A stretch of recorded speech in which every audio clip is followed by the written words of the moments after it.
Puss in Boots. Once upon a time there lived an old miller with his 3 sons. When the miller passed away, he left the mill to his eldest son, and the donkey to his middle son. The brothers immediately got to work. As for the youngest son, all he inherited was the family cat. "Poor cat," said the youngest son. "How are we going to survive?" "Don't worry," replied the cat. "Just give me your boots and a bag, and together we'll figure something out." When the miller's son brought the cat what he requested, the cat started preparing.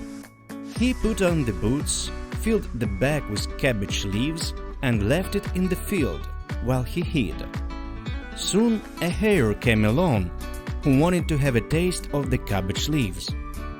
When the hare crawled inside the bag, the cat jumped out, seized the bag, tied it up, and took it to the royal palace. "Your Majesty," said the cat, "I offer you this hare as a gift from my master, Marquis of Carabas." "I have never heard of him," replied the king. "But you, nonetheless, have earned a delicious treat in my kitchen." The next day, the cat learned that the king and his daughter were going for a walk along the river bank. "Master," he said to the miller's son, "do everything I tell you and you will become very rich. Go to the river, undress and climb into the water, and also remember that your name is Marquis of Carabas." "I have never heard of him," replied the miller's son, "but I will do everything you say."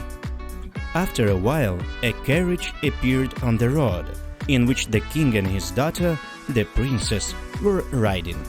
He was very happy to see the cat again. "Your Majesty," said the cat, bowing low, "my master, Marquis of Carabas, has had an accident. When he was bathing in the river, robbers stole his clothes." "What a horror!" exclaimed the king and the princess in unison. The king immediately sent a servant for clothes to the palace. The miller's son was given a new outfit. "Please sit with us in the carriage," the king invited him. "Please introduce yourself to my daughter."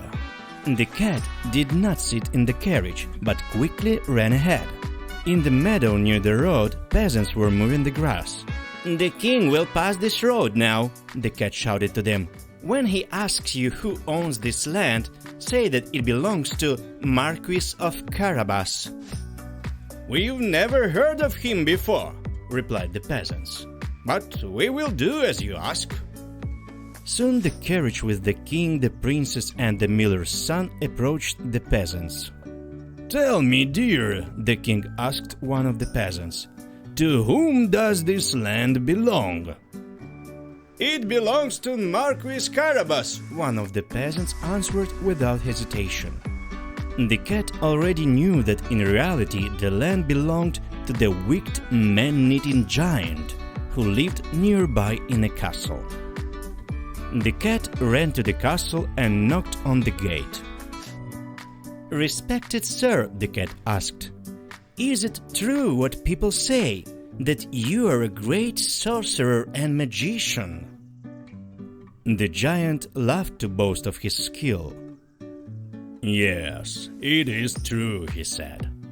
"I can even transform into a huge and ferocious lion." And in that same instant, he actually turned into a huge, roaring lion. The cat, afraid, jumped onto a high cabinet. When the giant returned to his normal shape, the cat jumped down. "To transform into a lion for a great and mighty wizard like you is surely nothing," he said.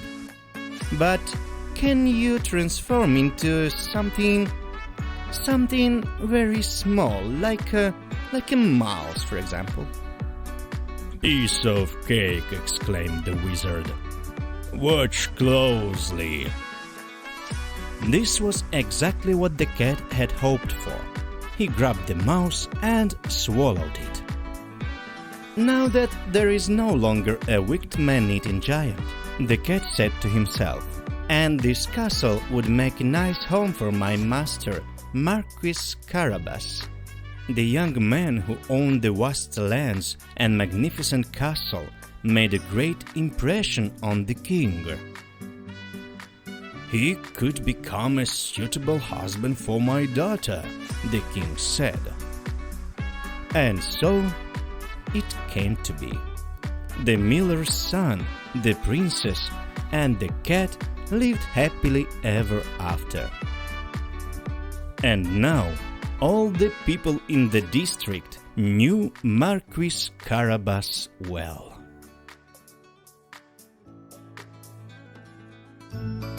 The Rabbit Reader read for you. Don't forget to subscribe and like. Thank you for watching.